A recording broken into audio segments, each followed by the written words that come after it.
Assalamualaikum, saya Risma Dewi, saya di podcast Pelangi Mizan. Kali ini podcast Pelangi Mizan kedatangan tamu yang sangat spesial. Dia adalah penulis buku anak. Penulis buku anak yang sangat kreatif, sudah menerbitkan kurang lebih 21 buku anak. Itu baru di Pelangi Mizan aja. Belum di penerbit Darmizan dan penerbit-penerbit yang lain. Terus beberapa buku barunya nih menyabet gelar buku bestseller. Padahal bukunya itu baru beberapa bulan. Luar biasa banget. Dengan bangga saya ingin memperkenalkan Laksmi Manohara. Halo.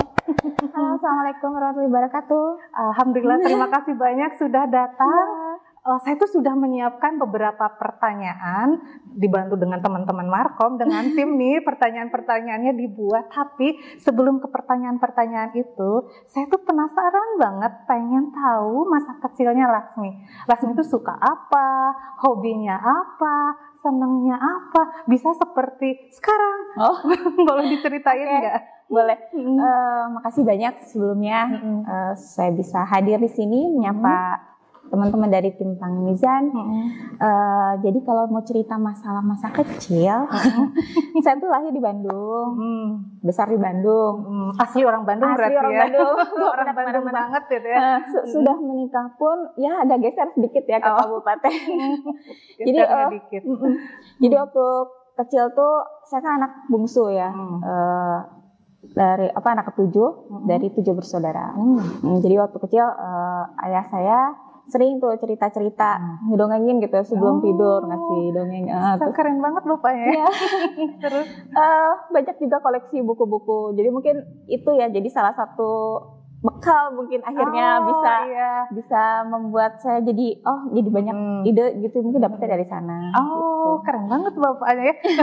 Masih ingat nggak dulu tuh buku apa yang sering dibacain? Itu sebelum tidur ya? Atau ada waktu-waktu tidur? Biasanya sih kalau ayah lebih ke bikin cerita sendiri. Bikin cerita sendiri tanpa buku? Tanpa buku. Jadi benar-benar mengarang bebas gitu ya, langsung diceritain ke anaknya. Jangan basicnya jadi penulis itu dari situ ya? Mungkin ya. Padahal sih awalnya nggak pernah bercita-cita mau jadi penulis gitu, enggak. Tapi ya mungkin karena memang di rumah tuh banyak koleksi buku, jadi mau nggak mau kan ngelihat kakak juga yang sering baca gitu ya, dari mulai komik gitu, berbagai genre lah gitu.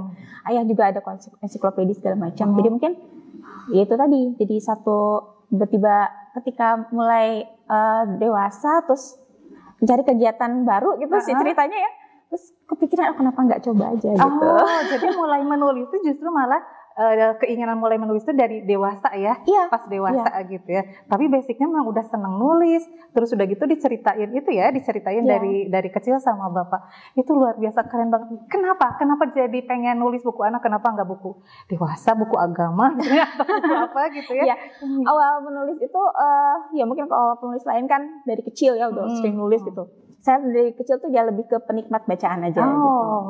Nah ketika lulus kuliah sudah kerja, ya mungkin jenis pekerjaannya juga menuntut saya untuk terlalu fokus, jadi saya pengen cari kegiatan lain nih gitu. Awalnya malah nulis artikel, Mbak. Awalnya nulis artikel di koran. Terus sesudah menikah baru ya udah punya anak mungkin ya, saya juga jadi keingetan loh, ayah juga dulu suka bikin cerita. Mungkin saya juga bisa nih bisa bikin cerita juga buat anak sendiri gitu ya. Minimal saya pikir buat semacam ngasih warisan gitulah buat anak gitu yang ditinggalkan betul ya. Dan sesuai dengan keinginan kita ya, pengen bikin buku apanya itu mantap banget. Selama ini kan udah banyak banget nih bikin buku. Itu yang paling menarik atau tantangan dalam menulis buku anak, cerita anak itu apa biasanya tantangannya ya? Tantangannya saya pikir sih semua buku masing-masing punya ininya sendiri ya. Ada ya tantangannya sendiri gitu. Tapi saya biasanya sesuatu yang ditulis tuh melalui tahap riset yang kadang-kadang kita kan bisa dengan studi literatur, tapi ada beberapa tulisan juga yang saya harus pengamatan langsung ke tempatnya gitu. Jadi itu jadi satu kegiatan yang menantang banget. Betul. Terus katanya juga ya, saya pernah dengar juga untuk bikin satu cerita itu Laksmi pernah sampai puncak gunung nggak pakai alas kaki. Itu Betul, demi betul. apa itu sebetulnya? Untuk merasakan sensasinya gitu. Jadi karena kan iya. kita mau bikin karakter suatu tokoh gitu. Bagaimana kita tahu apa yang dia rasakan kalau kita sebagai penulis tidak merasakan itu sendiri gitu. Oke, jadi itu demi pendalaman tokoh berarti ya. Jadi Mantap banget. mungkin untuk mendapatkan data dan riset selengkap-lengkapnya, jadi dari segala hal gitu ya. Ya kenapa enggak? Saya ikut langsung gitu, merasakan sendiri gitu. Iya betul banget, karena nanti si hasil ceritanya ruhnya dapat banget ya, anak-anaknya dapat banget. Nah, ngelihat fenomena sekarang ya, kan banyak banget nih orang yang bersemangat banget pengen jadi penulis buku anak. Nah, harusnya pasti tahu kan di luar itu banyak banget nih sekarang yang muncul kelas-kelas pelatihan menulis, kemudian gairah untuk menulis buku anak itu banyak banget, terus penyalurannya juga banyak banget di medsos di mana-mana. Nah, apa tips buat para pemuda ya penulis, maksudnya penulis muda buku cerita anak ini apa tipsnya? Kalau bisa kalau boleh dikasih tahu. Kalau menurut saya sih ya memang kalau mau menggeluti satu hobi atau karir gitu ya, itu lihat dulu apakah memang passionnya di situ. Jadi dia kan biasanya kalau memang kita udah suka, apapun dikejar gitu, apapun dilakukan gitu kan. Terus kemudian penulis sendiri selain butuh skill skill menulis ya silahkan ikut sebanyak-banyaknya pelatihan semacam itu. Jangan lupa bahwa namanya menulis berarti sebelum menulis kan kita harus banyak baca. Melakukan riset dan sebagainya. Kemudian yang penting adalah attitude dan mentalnya seperti apa? Jangan gampang nyerah gitu loh. Jangan gampang nyerah. Karena kita ngelihat kalau buku anak tuh kan kayaknya pendek-pendek gitu ya. Kalimatnya pendek-pendek sederhana, tapi sebetulnya untuk membuat satu kalimat pendek itu butuh perjuangan ya, butuh riset, butuh apa. Nah, yang kayak gitu kan butuh satu mental gitu. Attitude yang baik gitu untuk bisa terus nggak gampang nyerah itu tadi gitu. Mantap sekali ya. Nah, sekarang ini buku anak itu yang paling bukan bisa dibilang paling stabil karena banyak banget variannya, banyak banget genrenya, banyak banget penerbit itu hampir semuanya bikin buku anak. Nah, menurut Laksmi nih, buku-buku anak di Indonesia ini gimana? Yang ada saat ini tuh sekarang ya. Kalau lihat perkembangannya sih menurut saya senang banget gitu ngelihat perkembangan buku anak di Indonesia karena menurut saya ini udah nggak kalah kualitasnya dengan buku luar. Keren ya? Iya udah keren. Ya.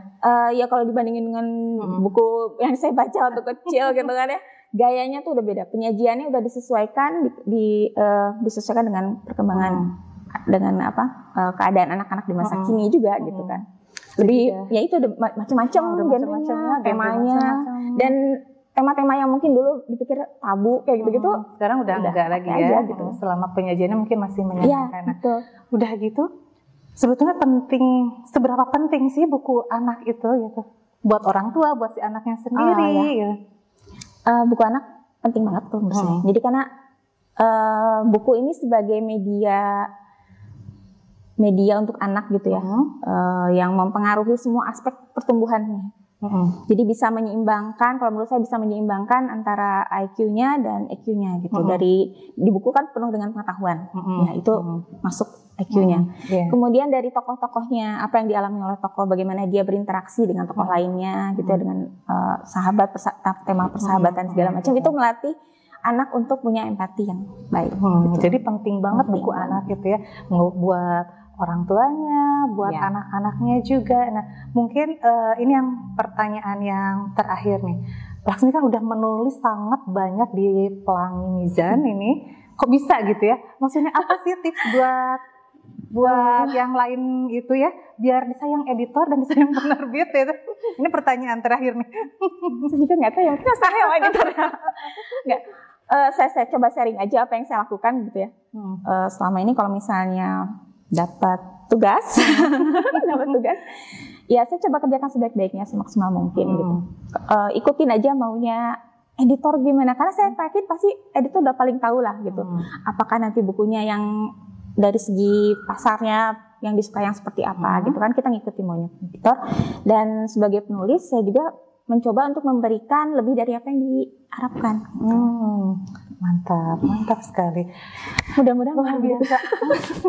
Ini luar biasa sekali obrolan kita di podcast Pelangi Mizan kali ini. Sebetulnya masih pengen banyak ngobrol, masih pengen banyak menggali, apalagi tips-tips yang sangat penting, tips-tips praktis buat penulis-penulis baru buku anak di luar sana. Tapi karena mungkin waktunya kapan-kapan nanti kita sambung lagi. Sampai di sini podcast Pelangi Mizan. Terima kasih banyak. Mohon maaf kalau ada salah. Salam dari kami berdua. Assalamualaikum.